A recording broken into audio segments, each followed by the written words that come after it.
My name is Paige Mercer, and I was 25 the night my parents took me to dinner to tell me I was adopted. My mother smiled when she said they'd only kept me for the benefits and that now I wasn't useful to them anymore. My father slid the paperwork across the tablecloth. They had already filed to cut me out of everything. I didn't cry. I didn't say a single word for almost a minute. But here's what neither of them knew. 6 months before that dinner, I'd found my birth family. And that night, I had seated them 3 tables behind my mother's chair. She just hadn't turned around yet. What happened when she finally did is the reason I'm sitting here 6 years later telling you any of this. Welcome back to Calm Drama Stories, where we tell quiet, true-to-life family stories about boundaries, dignity, and the moment someone finally stopped shrinking to fit a seat they were never offered. If you've ever had to earn your place at your own family's table, this one is for you. Drop a comment below and be sure to subscribe. The restaurant was called Van Terre, and I had never been taken there in my life. My mother chose it. That should have been my first clue because Diane Mercer did not spend money on me without a reason printed somewhere on the receipt. She wore the gray cashmere she saved for funerals and board meetings. My father, Wesley, had booked the table under her name, not mine, which I noticed when the hostess asked, and he answered before I could. There was no banner, no balloon tied to my chair, no cake waiting in some back kitchen with my name piped in blue. For a birthday dinner, the table was strangely bare, and the air between my parents had the careful politeness of people about to read a verdict. I had spent 4 years sitting in rooms like this. I booked tables like this for clients, for signings, for the quiet conversations families have when somebody dies and the money has to move. I knew the difference between a dinner and a deposition, and this had the temperature of a deposition. So I did what I always do when a room goes cold. I studied my breathing and I counted the exits. That was when I clocked the small brass number standing on the table behind us and to the left, table 9. I held it in my mind without quite knowing why. The way you note a landmark before you've decided you'll need to find your way back. I set my own thing down beside my water glass. A thin manila folder, plain and unremarkable. My mother glanced at it and assumed I think that it was a resume or maybe a card. She had no idea what I'd put inside it. You have to understand what birthdays were in our house to understand why I wasn't surprised. When I was small, my birthday was 1 candle. Not 1 candle as a tradition, the way some families do a single tall number. 1 candle pressed into a grocery store cupcake my mother bought on the way home and never bothered to refrigerate. I'd watch it sweat on the counter while she took a call. Meanwhile, 3 weeks later, my cousin Brett got a rented bounce house and a caterer with little kitchens on silver trays because Brett was my Aunt Renee's son and Brett was blood. I remember asking the year I turned 8 if I could have a party, too. My aunt was over drinking my mother's wine, and she answered for her. "We can only do one nice thing a month, honey," she said it kindly. That was the part that taught me the most, how kind people can sound while they're explaining your size to you. So, I learned the math. 1 cupcake costs less than a party. A child who asks for less is cheaper than a child who asks for the same. By the time I was 9, I had stopped asking for cake because I could see it made the arithmetic easier for everyone at the table, and being easy felt like the only currency I had. I didn't tell myself it was sad. I told myself it was efficient. That's the thing about growing up useful. You don't notice you've been priced until somebody reads the number out loud. And across that white tablecloth at Von Terre, 25 years old, I could feel my mother getting ready to read it. I left that house the week I turned 18 with 2 duffel bags and a community college acceptance I'd filled out myself. Nobody drove me. I worked nights at a pharmacy counter and took classes in the morning, then transferred to the state school and finished a paralegal program while waiting tables on weekends. I paid for all of it. I want to be clear about that, not because it makes me special, but because it matters for what came later. Nobody handed me a thing. By 25, I was a paralegal at a trusts and estates firm downtown, and I was good at it. I spent my days inside other people's wealth, organizing what happens to a person's life after they can't hold on to it anymore. I drafted the boring pages that decide everything: beneficiary designations, distribution schedules, the quiet language that controls who eats and who doesn't long after the funeral wilt. I could read a trust the way some people read a face. And the joke of my life, the one I didn't laugh at for years, was this. I could set a perfect boundary for a total stranger. I could tell a grieving widow exactly what she was owed and exactly what she wasn't. But I could not, for the life of me, ask my own family to want me. The only person I ever called was my grandmother. Every Sunday, 4 o'clock, like clockwork, all through college and after, Nana Ruth. She was the one Mercer who answered the phone like she'd been waiting for it to ring. And it was something Nana once said to me that turned out to be the hinge the whole night swung on. Nana Ruth Mercer was my father's mother, and she was the only adult in that family who ever made me feel like a person instead of a line item. She had opinions about everything and apologies for nothing. When I was 12 and crying in her kitchen because Brett had told me I wasn't a real Mercer, she put down her dish towel, took my chin in her hand, and said the sentence I carried for the next 13 years. "You were chosen, sweetheart, not collected." Then she made me a grilled cheese and let me stay up too late. Nana died when I was 23. 2 years before that dinner, I gave the only eulogy that mentioned her by who she was instead of what she left behind. And within a month of the funeral, my parents quietly moved out of their cramped split level and into the larger house on Linden Road, the one that had been in the family for a long time, the one connected to Nana's name in ways I understood better than they realized. I didn't think much of it then. I was grieving. But there was a thing Nana said to me on one of our last Sundays, her voice thin over the phone, that I filed away without understanding. I made sure she told me that you'll never have to ask anyone for your own life. I thought she meant it as encouragement. A grandmother telling a granddaughter to be strong. It would be 6 months before that dinner, going through county records for an entirely different reason that I'd learned she had meant it literally in writing and notarized. The year before I turned 25, my family started getting quiet around me, and not the comfortable kind. Texts that used to come back in an hour took 3 days. My mother stopped looping me into the holiday planning chain, then acted surprised when I showed up to Thanksgiving without a side dish nobody had asked me to bring. My Aunt Renee, meanwhile, got louder. She'd started using a word in the family group chat that she'd never bothered with before. Blood. As in, this is a blood-only weekend at the lake. As in the cabin sleeps 8 and we want to keep it to blood this year. You understand? I did understand. I understood perfectly. I just didn't have the documents yet to know why the temperature had dropped so suddenly all at once in the same season. People don't usually turn cold on a schedule. Families drift, sure, but this wasn't drift. This was coordinated. And the analyst part of my brain kept flagging it. The way you notice 3 unrelated invoices arrive on the same Tuesday and realize they aren't unrelated at all. So when my phone lit up one evening in March with my mother's name and a voice 3 degrees warmer than it had been in a year, I didn't feel flattered. I felt the small, cold click of a lock turning somewhere I couldn't see. "Honey," she said, and she only called me honey when she wanted something. "We'd like to take you out to celebrate 25 properly, the way we never quite managed." And every instinct I'd built in 4 years of reading other people's bad news told me the same thing. This is too neat. Here is what most people get wrong about my mother. They think the cruelty is loud. It isn't. The cruelty is the planning. The cruelty is a woman who never once managed a birthday cake, suddenly reserving a corner table at Vanta and calling it celebrating you properly. When Diane gets generous, it's because a spreadsheet somewhere has told her the generosity will pay for itself. I'd watched it my whole life. I'd just never been the line item before. So I said yes sweetly, the way she'd taught me. And then I hung up the phone and I sat at my kitchen table for a long time doing what I do. I thought about timelines. I thought about the house on Lannon Road. I thought about the word blood showing up in the group chat exactly now, exactly this season, and about a sentence my grandmother had said to me before she died. And I thought about the manila folder already sitting in my work bag, the one I'd assembled 6 months earlier for reasons that had nothing to do with my mother and everything to do with finally knowing where I came from. I didn't call my parents back to ask questions. I didn't warn them I'd been to the county clerk.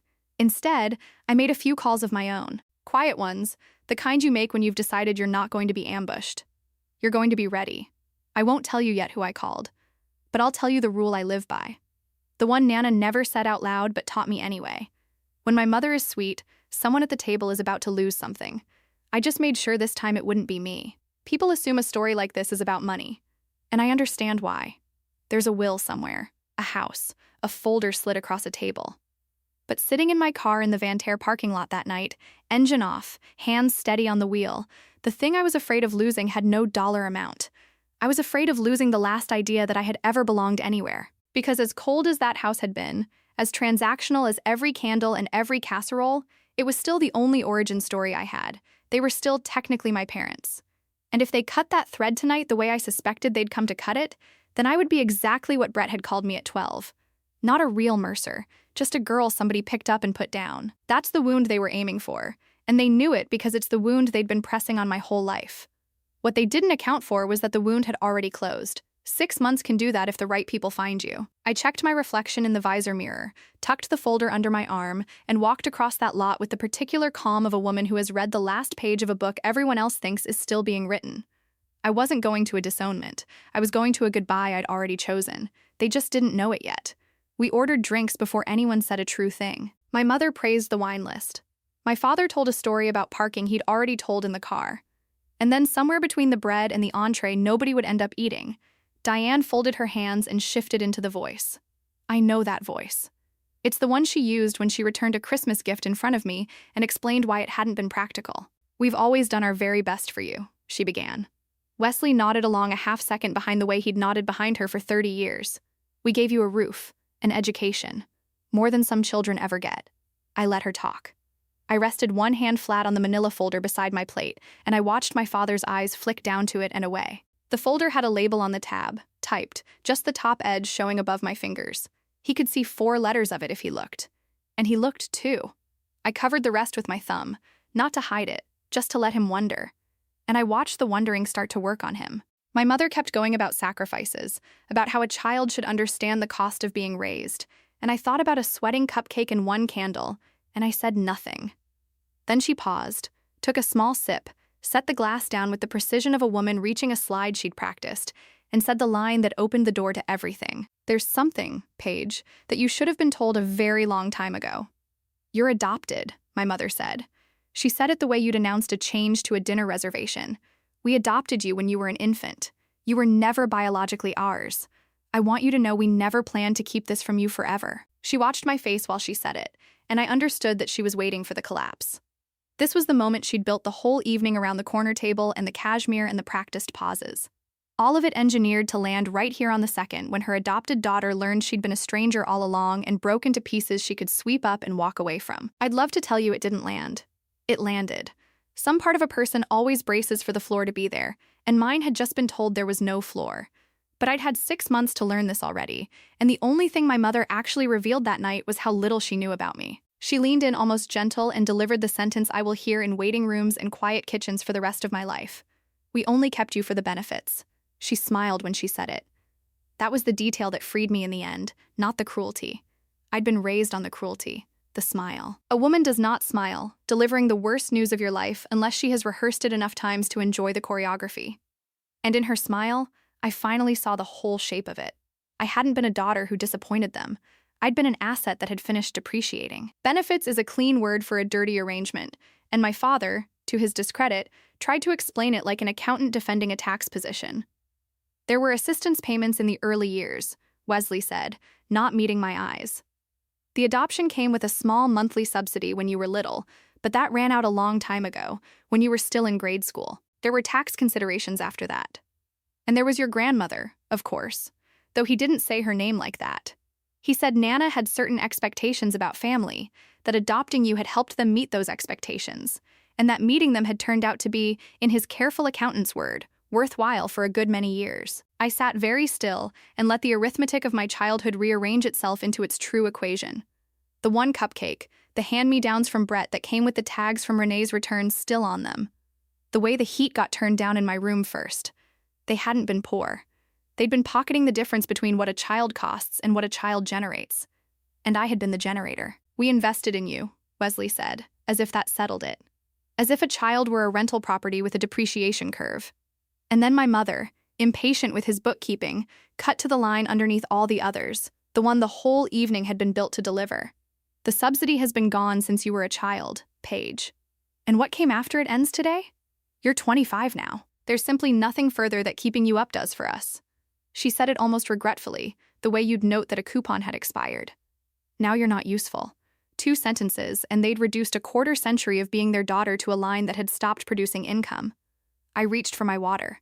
My hand did not shake. I noticed that it didn't, and I filed it away as a small, surprising gift. Then my father did the thing he'd come to do. He reached into the leather portfolio he'd brought, the one I'd assumed held a birthday card, and slid a thin sheath of papers across the tablecloth until it touched my plate. We've already filed, he said, to formalize things. You won't be in the will. You won't be a beneficiary on anything of ours. We wanted to do this cleanly in person, so there'd be no confusion later. He'd rehearsed cleanly. I could hear the lawyer who'd coached him in it. And here is the part I have never been able to make my family understand, the part that turned the whole night for me without my saying a word. I read the caption on the first page in about 4 seconds, the way I'd read 1,000 of them, and I saw immediately what they had done. They had filed against the wrong instrument. They'd spent good money cutting me out of an estate that was almost beside the point, while leaving entirely untouched the document that actually decided everything. They didn't know what I knew. They thought the power in this room ran through their own modest will. And so that's where they'd aimed their expensive little knife. I didn't correct them. You don't tell the other side they've sued the wrong defendant. You let them finish. So I slid the papers an inch back toward the center of the table, neither accepting nor refusing, and I let them keep believing they'd won. Across the table, my Aunt Renee's voice arrived on speakerphone from my mother's purse because, of course, Renee was listening because Renee had been the architect of half of this. Blood looks after blood. Paige, she said, warm as a knife in soup.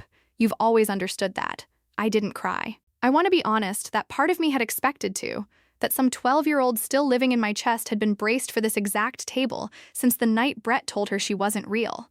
But 25-year-old Mimi just took a slow sip of water and set the glass down without a sound. And I watched something cross my mother's face that I had genuinely never seen there before. Disappointment, not at me at the performance. She'd written this scene with a sobbing girl in the lead, and the girl wasn't sobbing, and it was ruining her ending. "Aren't you going to say anything?" she asked, and there was an edge in it now. The brittleness of a woman whose script has gone off the rails. I considered the question. I considered everything I could have said, the whole flood of it. 25 years backed up behind one small dam. And then she made the mistake. People like her always make. She filled the silence by reaching for the line that had worked the first time, expecting it to work again. "We only kept you for the benefits," she repeated, slower this time, leaning on each word, trying to draw blood she could see. But a sentence loses its teeth the second time you hear it from the same mouth. The first time it had been a revelation, the second time it was just a confession and not about me. It told me everything about her and nothing about my worth. I set my napkin in my lap, smoothed it once, and let her watch me not break. Behind her, at table 9, I saw a woman with my exact chin turn her head toward our table and go still. To explain what was in my folder, I have to take you back 6 months to the week. 2 envelopes arrived and changed the arithmetic of my entire life, the first I'd been waiting for. After Nana died, I'd finally registered with the State Adoption Reunion Registry, half certain nothing would come of it. 8 weeks later, a letter arrived in handwriting I didn't recognize, careful and looping the hand of a woman who'd practiced what she wanted to say. It was from Susan Hale. She wrote that she had been 19 when she gave me up, that she had not wanted to, that she had thought about me every March for 25 years, and that if I ever wanted to meet her, she would drive any distance, any day, no expectations. She'd signed it, and then under her name, she'd written one more line, the one I read so many times. The paper went soft. I never stopped saving you a seat. The second envelope came 3 days later, and it had nothing to do with Susan. Or so I thought. Our state had only recently opened original birth records to adult adopts, available once you turned 21 and filed through the same reunion registry, and I'd put in my request the week Susan's letter arrived. While I was in the county system waiting on mine, I requested the file on Nana's estate. Professional habit, the way a dentist looks at strangers' teeth. And there it was in the distribution schedule of the Ruth Mercer Family Trust, executed 2 years before her death, administered not by my parents, but by a bank. The caregiver distributions to Wesley and Diane Mercer, it read, shall terminate upon the beneficiary's 25th birthday, whereupon the remainder shall pass to my granddaughter, Paige. Not their estate, hers, held by a trustee they couldn't touch, scheduled to leave their hands forever on the exact date they'd chosen for that dinner. 2 envelopes in 1 week. One told me where I'd come from. The other told me in my grandmother's notarized hand exactly what my parents were about to lose and why they were suddenly in such a hurry. I did not call my mother and scream the discovery down the phone. That's not the weapon I had. And it's not the weapon I trust. I've watched too many families lose everything to a satisfying outburst that a lawyer later turns into evidence. What I had was process, so I used process. I took a personal day, drove the trust documents to an estate's attorney with no connection to my family, and paid her out of my own savings to confirm what I already suspected. The caregiver distributions were legitimate, ongoing, and ending. My parents had been drawing a monthly sum for raising me and living in the house the trust funded for the better part of 2 decades. The remainder on my 25th birthday passed to me by the trust's own terms through a corporate trustee with nothing my parents could file, sign, or shred to stop it. Their will was irrelevant to it. Their disownment was theater performed on the wrong stage. My attorney asked if I wanted to notify them, get ahead of it, soften the landing. I said no. I said I wanted 3 things in a folder, and that was all. The retainer letter so they'd know I had counsel. the trust's distribution schedule so they'd see the date in black and white, and my original birth certificate with Susan Hale's name in the mother's line, so that when the moment came, the table would understand exactly which family I was choosing to leave and which one I was choosing to keep. I labeled the tab, and I closed the folder, and I put it in my bag, and I carried it for 6 months like a quiet engine I hadn't turned on yet. The dinner invitation only told me when to turn the key. I met Susan Hale for the first time in a diner halfway between our cities because she didn't want me to have to drive too far, and that small consideration undid me more than any speech could have. She was nervous. She'd brought a photo album she kept opening and closing without showing me, like she wasn't sure she'd earned the right. She had my chin and my way of going quiet when she felt too much. Over 6 months, we built something carefully, the way you'd repair a bridge while standing on it. I learned I had a half-brother named Danny, 20, all elbows and questions, who texted memes within a week of meeting me as if I'd always been there to receive them. I learned my birth grandmother was a small, ferocious woman named Pearl, who took one look at me and said, "Well, there she is." Like I'd just been late, not gone for a quarter century. They never asked me for anything. That was the part my whole nervous system couldn't parse. No favors, no money, no role to perform. Susan told me the third time we met the thing that would become the truest line of my life. "We've kept a seat for you, sweetheart," she said. "We never gave it to anyone else." And I, who could draft a flawless beneficiary clause for a stranger who knew the precise legal language of belonging, sat in a vinyl booth and did not know what to do with my own hands, because I had been wanted for the first time by people who got nothing out of wanting me. After 25 years of being useful, I had no idea how to simply be welcome. I was about to have to learn fast. There's a difference between being needed and being wanted, and I'd only ever known one of them. Being needed, I understood completely. Being needed is a job. You show up, you produce, you stay easy. You keep the math simple. And in exchange, you get to keep your seat another quarter. I had been needed my whole life, and I'd mistaken the steadiness of it for love, the way you can mistake a long commute for a destination just because you do it every day. What Susan and Danny and Pearl offered me had no job attached, and that terrified me more than my mother ever had. The first time Susan called just to ask how my week was with no agenda underneath it, I waited the whole conversation for the catch. And when there wasn't one, I had to pull my car over because I couldn't see the road. I kept testing them in small, ungenerous ways I'm not proud of. I'd cancel a plan to see if they'd punish me. They didn't. They just said, "No worries, next time," and meant it. I'd offer to pay for everything to make myself useful to earn the seat. Pearl finally took my face in her hands the way Nana used to and said, "You don't have to buy your way in here. We already paid." And slowly over those 6 months, a knot I'd carried since I was 9 began, not to vanish, but to loosen. I started to believe against 25 years of evidence that a person could simply want me in the room. So when my mother called to invite me to celebrate 25 properly, I already knew where I wanted to spend the evening. I just decided to spend it everywhere at once. Here's who I called.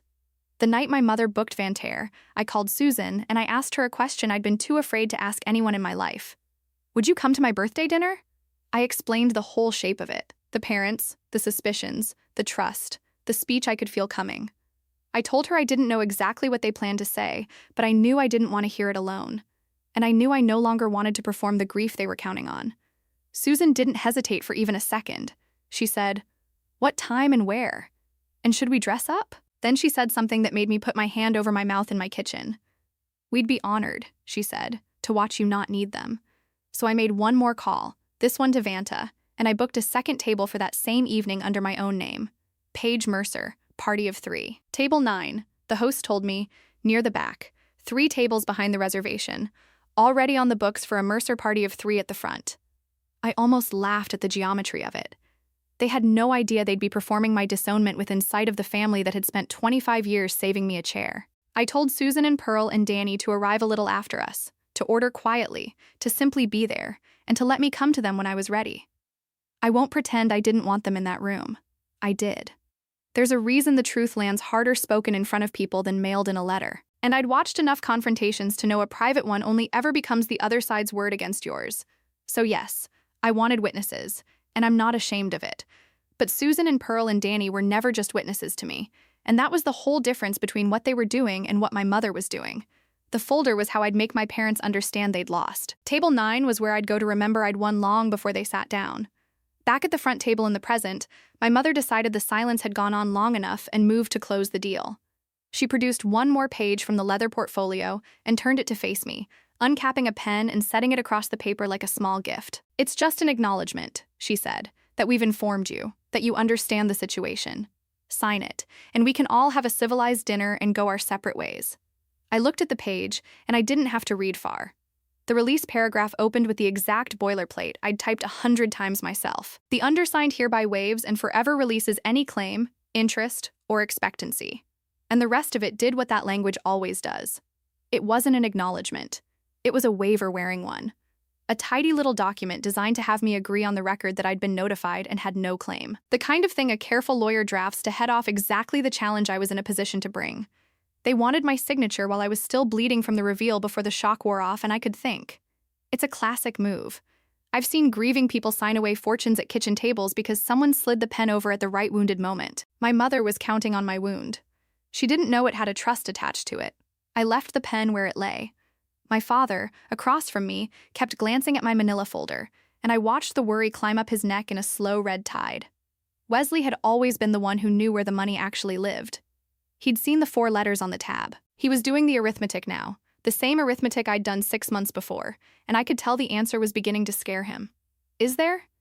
He started, then stopped. "Is there something we should know, Paige?" I smiled at him, the first real smile of the night. "Not yet," I said. That was when my Aunt Renee arrived in person with Brett trailing behind her, both of them feigning this surprise of people who'd been waiting in the bar for a text. "Paige, what a coincidence," Renee said, pressing a cold cheek to mine. And I understood instantly that Diane had summoned reinforcements. My mother liked an audience for her best work, and she especially liked one that would nod along and apply pressure if I got difficult. Renee pulled up a chair without being asked. Brett, 26 and still dressing like his mother bought his clothes, gave me a look I'd been getting since we were children. The look that said you were always going to end up at the kids' table eventually. Renee got right to it, because subtlety was never her instrument. "We just want what's best for the family," she said, laying a manicured hand over my mother's. "And families have to make hard choices about who's really part of them. You've always been such a practical girl, Paige. You understand that blood looks after blood." There it was again. That word, the one she'd been seeding in the group chat all year, finally said out loud at the table it had been built for. I looked at my aunt, who had answered for my mother the day I turned 8, and explained to a child why she wasn't worth a party, and I felt the last thread of obligation in me go slack. These were not people I was losing. These were people I was setting down. I'd carried them a long way, longer than they deserved, and my arms were finally gloriously tired. Across the table, my father wasn't joining in. He was staring at his hands. And then, while Renee was mid-sentence about the family's wishes, Wesley leaned toward me and said something low, "Just for me. Your grandmother loved you," my father said very quietly under Renee's chatter. He stopped there.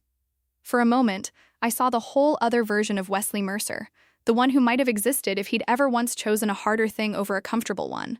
His eyes were wet. He'd loved his mother. I knew that much was true. And some part of him understood that the woman he'd loved had built a wall around me with her own money precisely because she didn't trust her son to protect me. That had to be a terrible thing to sit with at a dinner table. I waited. I genuinely waited because there was a version of that night where my father said the next sentence, the apology, the "I'm sorry. This is wrong. I won't do this," and I would have heard it and it would have mattered. But he looked at my mother who was watching him the way a handler watches a dog that's wandered toward the road. And I saw him choose. He sat back. He picked up his water, and the almost sentence died in his throat where so many of his almost sentences had died over the years. That was the closest thing to love anyone at the front table offered me all night, and it lasted 4 words and a swallow. I didn't hate him for it. You can't hate a man for being exactly the weight you always knew he was. But I understood finally that the reason they'd filed in such a hurry, the reason for the whole rushed, cruel evening, was sitting behind his wet eyes. He knew about Nana's trust. He'd known the date was coming. And he had hoped desperately to get my signature on a waiver before I ever found out what his mother had done for me. So, I asked him a question, not loudly, not as a daughter. I asked it in the voice I use at the firm when I've found the flaw in someone's filing and I'm giving them the dignity of noticing it themselves. "Dad," I said, "which instrument did you file under? Your estate or Nana's trust?" The table went quiet in a new way. My mother's wine glass paused on its way to her mouth. Renee's manicured hand stopped patting.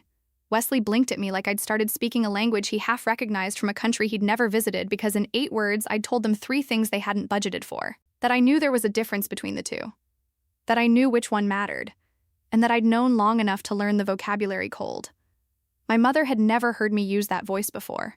None of them had.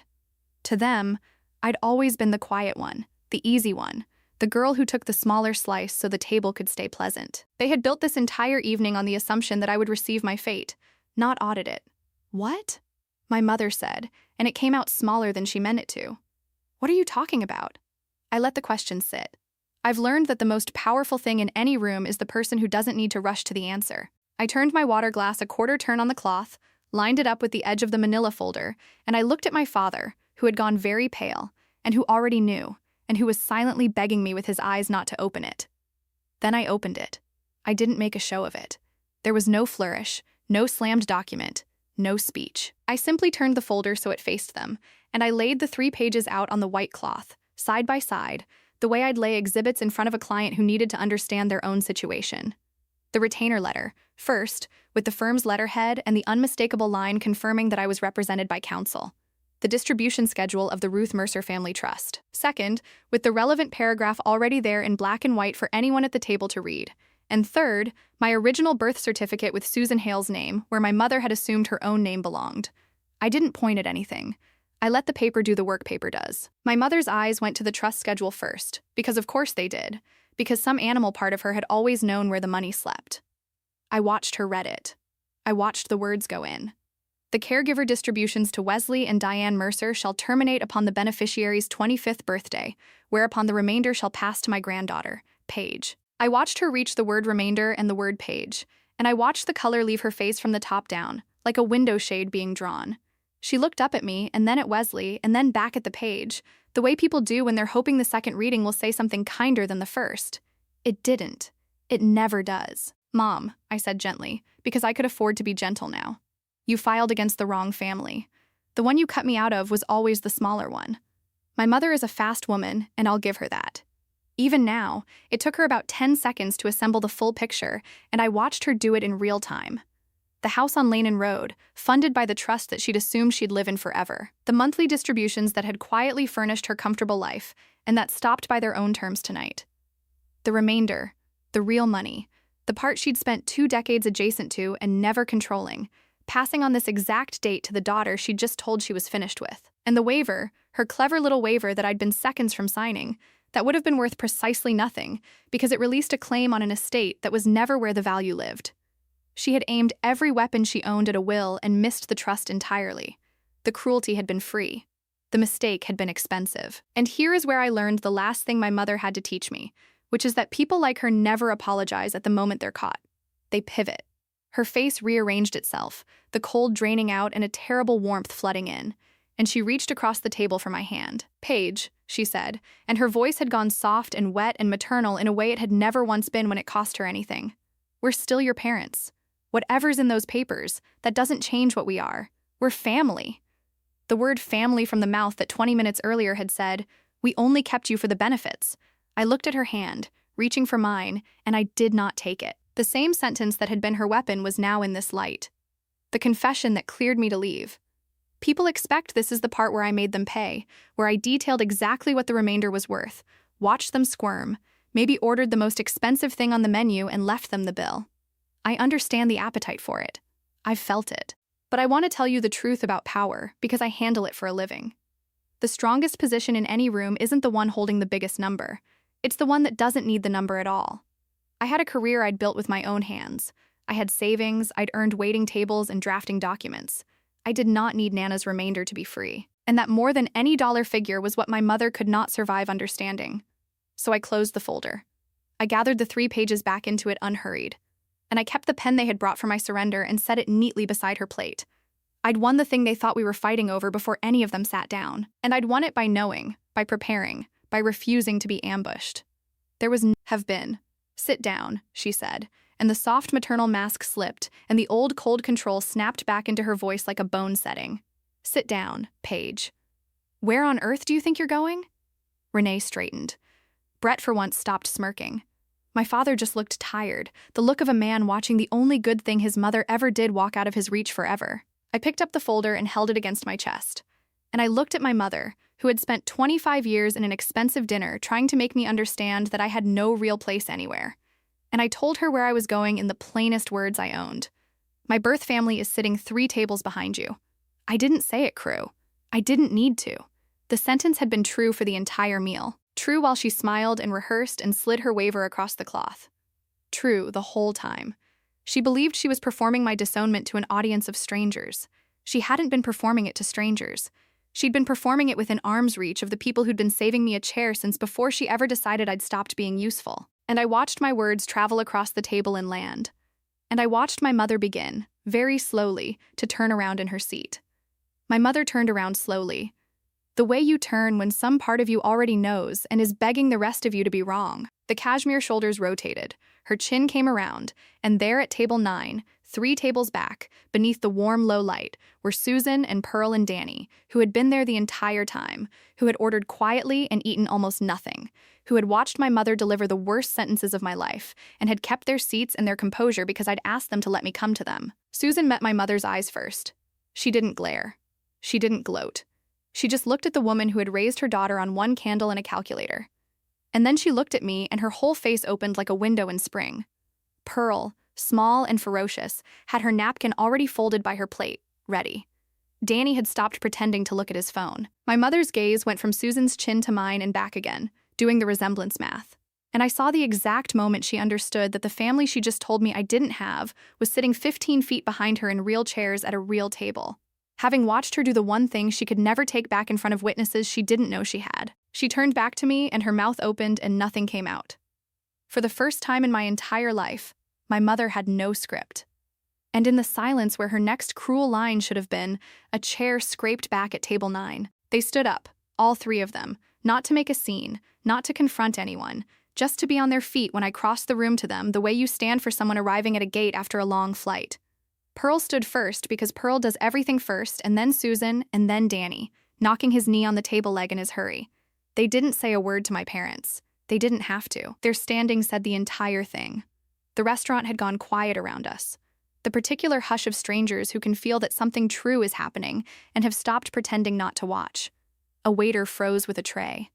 And I walked past my mother, who was still turned half around in her chair.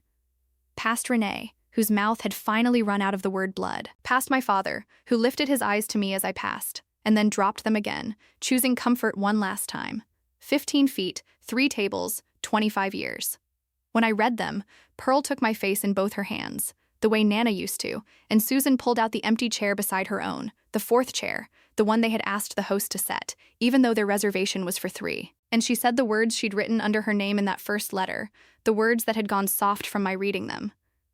"We saved you a seat," she said. "We always did." And I sat down in it in the seat that had been waiting my whole life at the table that had wanted me before they knew if I'd ever come. That was when my mother lost the one thing she'd never lost in front of people, her composure. I heard her chair scrape, heard her stand, heard the front table calm she'd worn all evening crack straight down the middle. "After everything we paid for," she said, and it wasn't quiet anymore. It carried across the dining room, sharp and rising. "After everything we did for you, the schools, the roof, the years, you do this to us in public, you humiliate your family over money." Heads turned now openly. A man at the bar sat down his drink. Renee was tugging at my mother's sleeve, hissing.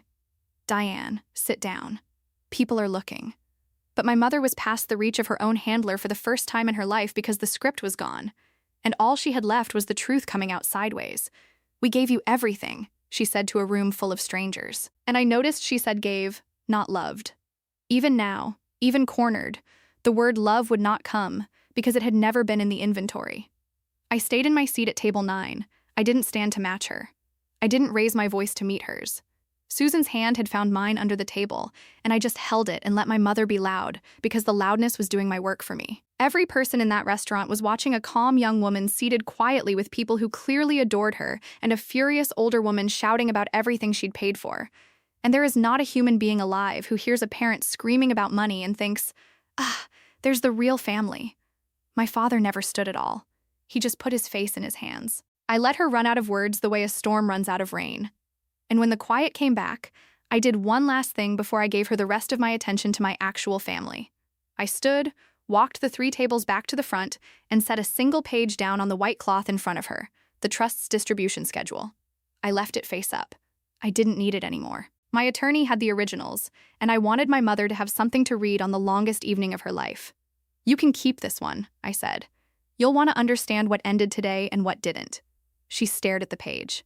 Wesley reached for it and then didn't, and I looked at the two of them. My mother, who had priced me at one candle, and my father, who had loved his own mother too much to honor what she'd asked of him, and I said the only sentence I'd prepared in advance, the one I'd written in my head in the parking lot, and decided I'd only use if I earned it. "You kept me for the benefits," I said. "They kept a seat for me." Then I turned around and I walked back to table 9, and I did not look behind me again. Not once. Not when Renee called my name. Not when my mother said something I couldn't hear and didn't want to. I sat back down beside Susan. Pearl had ordered me a slice of the chocolate cake while I was gone, and Danny had stuck the little restaurant candle in it, a single candle lit, and for 1 second, the symmetry of it caught in my throat. Then Susan leaned over and said, "Blow it out, sweetheart. Make the wish." And I realized I didn't have one. I already had it. The trust did exactly what my grandmother built it to do. On my 25th birthday, the caregiver distributions to Wesley and Diane Mercer ended on the date, and by the terms Nana had notarized 2 years before she died. The remainder passed to me through the bank trustee, untouched by the will my parents had spent good money revising, because you cannot disinherit someone from a trust you don't control. Their waiver, unsigned, was worth what it was always worth. Within a year, my parents sold the house on Lane Road because without the distributions, they couldn't carry it and moved into something smaller. And I am told Renee was furious to learn that none of Nana's money would be flowing toward Brett after all. The story of that dinner traveled the way these stories do through the family and then past it. And the version where Diane Mercer is the devoted mother, wronged by an ungrateful adopted daughter, never quite took because too many strangers at Von Terre had watched a woman scream about everything she'd paid for while a quiet girl held hands with the family across the room. I didn't sue anyone. I didn't post anything. I simply stopped answering, and I let the silence be the boundary, which is the only kind that ever holds. My father texted me once a few weeks later. 3 words. "I am sorry." No name signed, no follow-up. When I didn't reply, I never replied. I heard later that when Renee tried to rally the family to contest Nana's trust, it was Wesley who quietly shut it down, told them their mother had every right to leave her money where she pleased, that it was hers, that it was finished. He was right. He was also, as ever, a year too late, and saying it to the wrong room when it cost him nothing and changed nothing. That was the whole of my father in the end. A man who knew the right thing, even felt it, and could only ever bring himself to do it once. Doing it had stopped requiring anything of him. I didn't need the apology, but I was glad. In a small, clean way that he'd finally been right out loud. As for the rest of it, I spent that first real birthday eating chocolate cake at table 9 with people who got nothing from wanting me, and I have spent every birthday since with them. Susan and I talk every Sunday now, 4 o'clock, the hour I used to save for Nana. Pearl taught me to make her grilled cheese. Danny still sends memes. And somewhere in a drawer at my new family's kitchen, there is a photo album that doesn't close anymore because it finally has enough pages. Being useful was all my parents ever wanted from me, and being wanted was the one thing I'd never had. And it took me 25 years and one terrible dinner to learn that anyone who only keeps you for the benefits has already told you in the plainest language there is that they were never your family at all. That's my story. 1 candle for 24 years. And on the 25th, a whole table that lit them all without being asked. If someone in your life only values you when you're useful, take this as your sign to stop auditioning for a seat you already deserve. You don't have to earn the people who love you. Share this with someone who needs to hear it. Drop a comment, hit subscribe, and I'll see you in the next one.